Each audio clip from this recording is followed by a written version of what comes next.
Ing ani day ang pagbuhat or paghimo og daral. Usa kini ka delicacy sa Maguindanao. So ingon pa sa among school head no kay siya man gyud ang nagbasiog daani.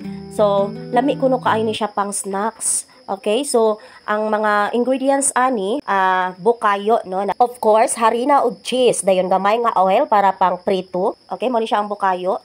And then na ay harina, ibutang siya sa tubig no. Imo siyang i-mix sa tubig nga igo gyud siya ma-mix. Dapat mix gyud siya og ayo, walay tibugol-tibugol. And then prituhon ra siya. Himuon siyang mura siya og kaning pustanan no sa bukayo ug sa cheese.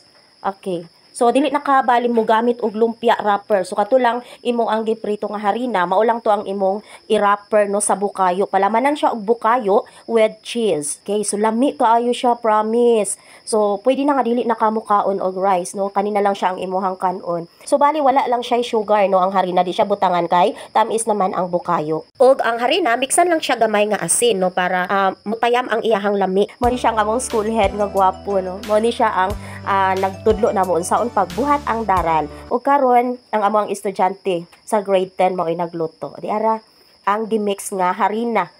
Okay? And giprito siya.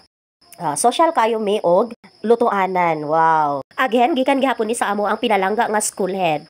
Swerte kayo mi ani niya. Usad ay ni siya ka Muslim no. Mo na nga nakabalo siya unsa ning daral. Okay, so mo na ni siya ang finished product. Happy eating everyone.